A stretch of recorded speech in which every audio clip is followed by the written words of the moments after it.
Good morning, everyone. I have a little confession. I'm not a scientist and I'm not a lawyer, so unfortunately for you there's going to be no Latin or graphs or data in my presentation. I am a veterinary nurse and I am currently with the National Council of SPCAs as an inspector, so we're very involved with law enforcement. We enforce 90% of all of the animal welfare laws in the country, so I'm just hopefully quickly, going to be unpacking the three animal welfare laws that we have in this country and their relevance to wild animals, because a lot of people don't realize that they actually do apply to wild animals. So the first act that we have is the Animals Protection Act, number 71 of 1962. That's basically relating to animal cruelty, either intentional or negligent. Then the second act we've got is the Performing Animals Protection Act, which is relating to performing animals.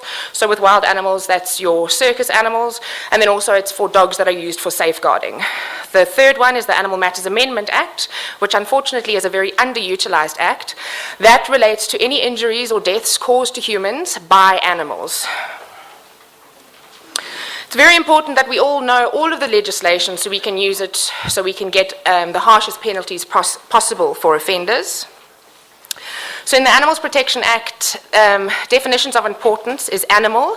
So as you can see, it's your expected domestic species, but you've also got any bird or any wild animal, wild bird, wild reptile, which is in captivity or under the control of any person. So the thing about captivity in South Africa, unless it's a fence-crossing species or a flighted bird or a reptile, majority of our areas are fenced, therefore they are technically in some form of captivity.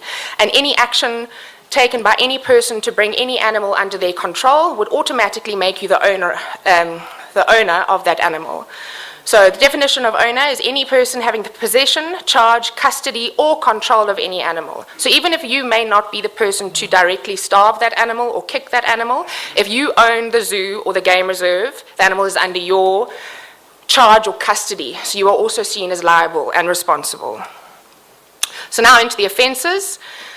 The Act states any person who, 2.1a, pretty simple, overloads, overdrives, overrides. That's mainly related to your horses or donkeys or traction animals. However, in this country we now have working elephants that are also used for these purposes, so this could be applied. Ill treats and neglects are pretty vague or pretty broad, but we sneak them into a lot of our cases. And then infuriates, tortures, or maims, or cruelly beats are pretty straightforward, as are kicks, goes, or terrifies. But the important thing with maim, in this situation, this is a case that's currently with the courts, the intentional surgical maiming of an animal for no bona fide reason to help that animal is seen as maiming and a contravention. This is a tiger that there were two of them kept as house pets, and the owner asked his vet to declaw them. This causes severe problems to their gait, and they get severe arthritis later on due to the surgical intervention. So this is seen as maiming and a contravention. Both the owner and the vet are being prosecuted. 2.1b, confined. I've broken the section up to make it read better. It confines, chains, tethers, or secures any animal unnecessarily. So that's the first part of it. Or, if you do any of that, confines, chains, tethers, in such conditions or in such a manner or position ought as to cause that animal unnecessary suffering. Or in any place without adequate space, ventilation, light, protection, or shelter from heat, cold, or weather. So that's very important. And again, with wildlife, if a wild animal is under someone's care, it's generally confined. This is a case that was successfully prosecuted. The offenders were found guilty. It's platanas that were forced into Coke bottles to be sold as bait, obviously causing them unnecessary suffering and affording them inadequate space, ventilation, you name it. Same with this baboon, unnecessarily be kept on a very short chain. Then we've got C, which is very straightforward, unnecessarily starves or underfeeds or denies water or food to any animal. Very important to note with a reptile, if you find a reptile that is in such an emaciated condition, it has been starved or sick for a very long time due to reptiles' very slow metabolism. This is also a capuchin monkey that is severely underweight. D is relating to poisoning. So it says here that you can lay poison, but only if you're going to destroy vermin or a marauding domestic animal. But you have to make sure that you're going to prevent injury or disease caused to other animals. So use of poisoning for poaching, illegal in terms of this act, and if you put out poison to kill a domestic dog and other animals come and ingest that poison and they die, they get injured, it is a contravention. Then E is also quite a long one that I've broken down. So we've got deliberately or negligently. So the Act does not, in this section, does not care whether it is intentional negligence. Keeps any animal in a dirty or parasitic condition. This relates to their environment, the environment that they're being kept in. The next part relates to the actual animal, allows it to become infested with external parasites. Very important, that's ticks, fleas, mites, also flies, these chronically fly-struck lions in poor hygienic conditions. That is actually also an offence. Then another one, if you fail to render or procure veterinary or other medical treatment or attention for any animal in need of such treatment or attention, whether through disease, injury, delivery of young, or any other cause, it's an offence. That doesn't mean if you have a donkey and the donkey breaks its leg, if you put a Band-Aid on its broken leg, that would be seen as appropriate other medical treatment. It needs to be appropriate for the level of injury or disease for the animal. Or you fail to destroy an animal that is so seriously injured or diseased that to keep it alive would be cruel. So it is up to the owner under the definition to ensure that this animal is destroyed to prevent any further suffering. Here's just a couple of examples of unhygienic conditions. Again, reptiles defecate once a month. So you can see the amount of feces in this enclosure. This enclosure hasn't been cleaned for well over a year. Again, we've got lions. You can see there's feces along with food waste that's just left to accumulate in their cage. This is an offence.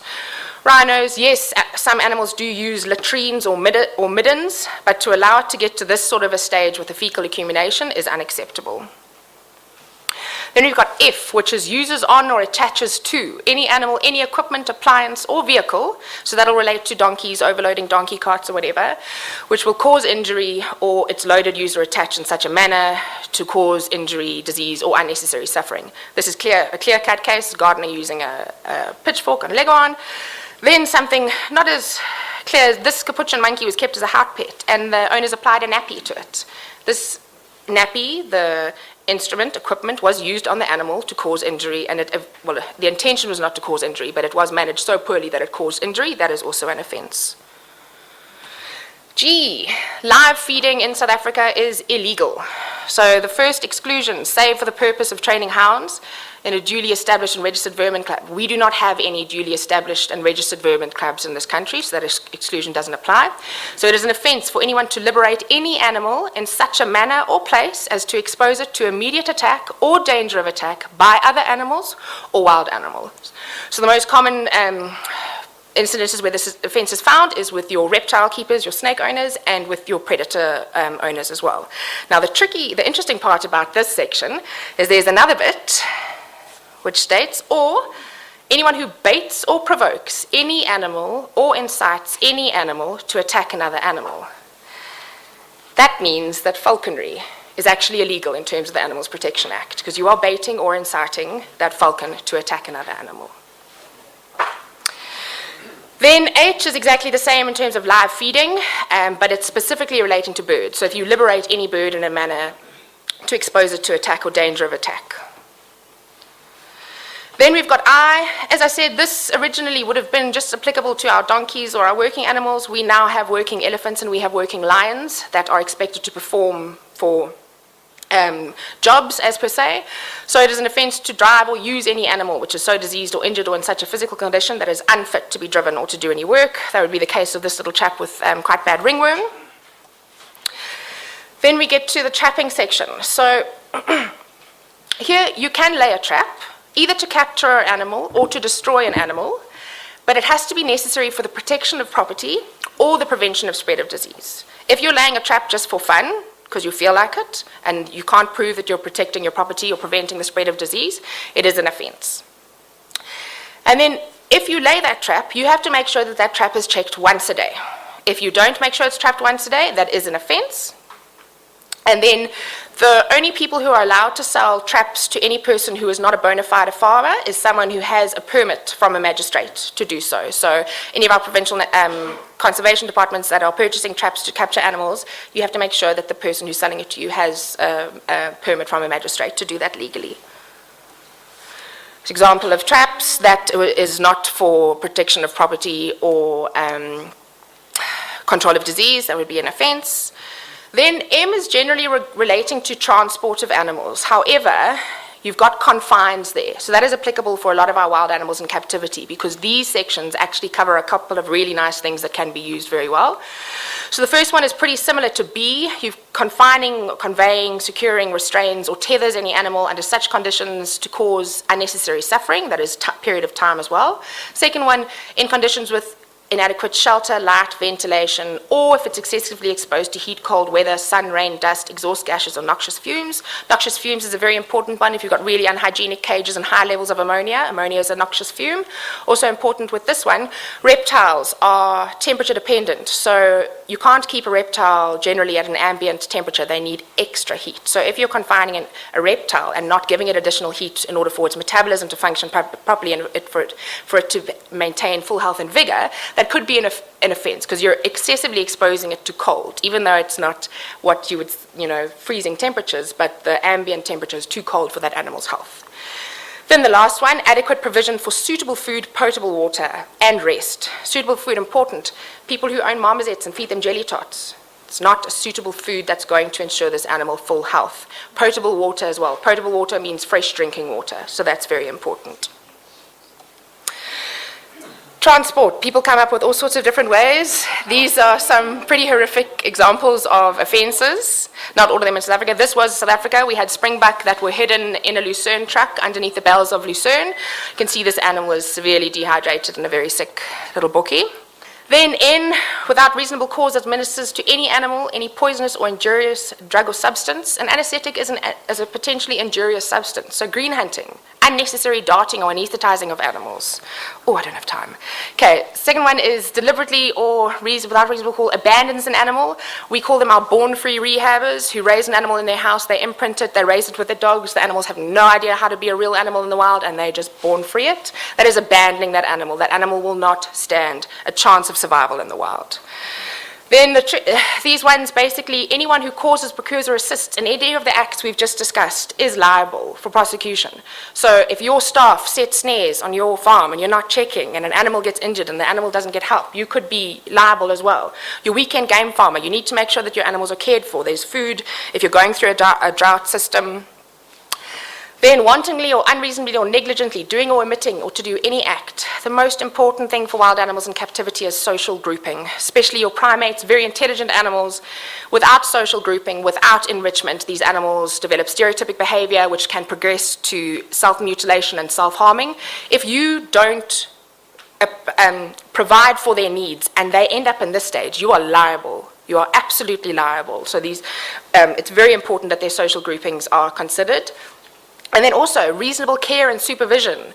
Municipally run zoos, we will prosecute all the way up to the city manager because it is your job at the top to make sure that your staff look after animals. Performing Animals Protection Act, as I said, it's basically your circuses or your security dogs. It relates to a license which is issued to the person and a certificate which is issued to the animals. It's issued by magistrates. The act is currently being amended by DAF due to our constitutional challenge. Then the exclusions are any public zoological gardens and reptiles, unfortunately, are currently excluded. An important provision is wild or vicious animals must be prevented from escaping. So if a circus's animals escape, they can have their permit revoked. Then we see this all the time in the headlines. People coming to South Africa to volunteer or work or ride or play with our animals being attacked all the time. There's actually an act that covers for this, and we need people to know, we need people to be prosecuted under this. So it's respective injuries caused by animals to people. Any person negligence, an animal causes an injury to another person, it's an offence. So it can either be the death of another person or the injury. Important is that if people are found guilty, as with the Animals Protection Act, you can declare them unfit to own an animal, which would be a very good thing in some instances. Okay.